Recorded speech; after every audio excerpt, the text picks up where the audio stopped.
Hi, this is Dan Sullivan. I'd like to welcome you to the Multiplier Mindset Podcast.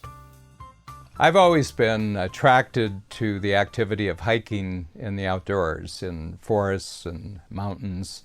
And when I was 12 years old in 1956, I was reading a copy of Sports Illustrated, and there was an article about a program that was started in England called Outward Bound.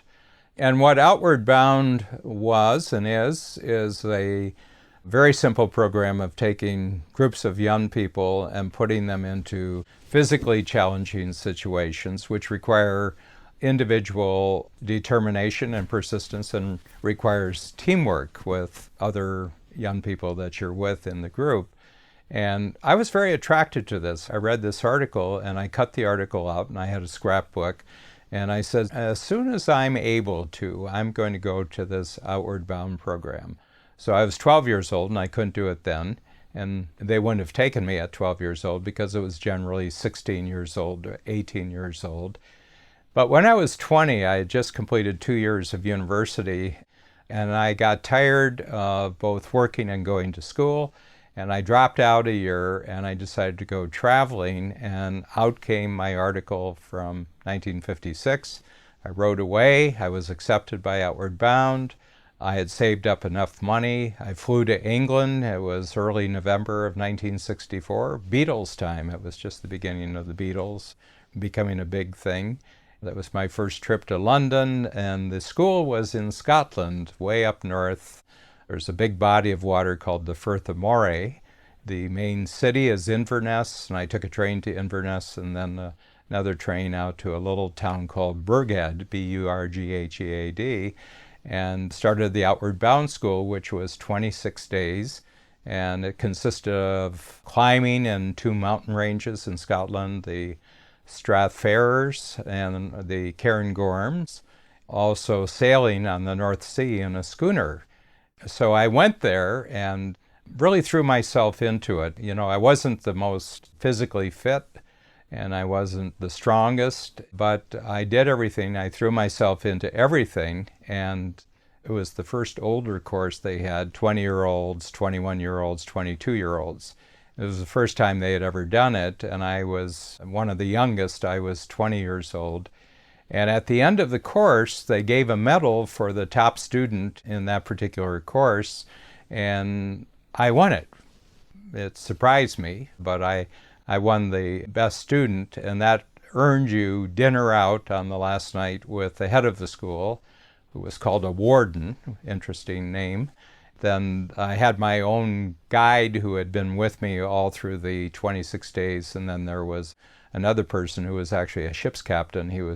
I remember his name was Jackson, and he had sailed that particular schooner around the world with only 1 or 2 other people. So we went out, and the warden said, you know, we knew even before you showed up on the first day that you were going to be the top student. And I said, well, how did you know that? And he said, well, you're the only person who actually chose to be here, and you're the only person who actually paid your own way to be here. He said everybody else was sent by a corporation or was sent by the legal system because they had individuals there who had had scraps with the law, and they were given a chance to straighten themselves out with Outward Bound, or they were going to go to school, if you can imagine what the school is that they were going to send them to. So this was part of management training in large corporations in Great Britain. But I was the only person there who had just freely chosen to be there, had written away, had set the whole thing up, paid my way over to the UK, and then actually paid for my Outward Bound. And he said, we knew right off the bat that you had to get the most out of it than anyone else here because you were totally committed to doing this.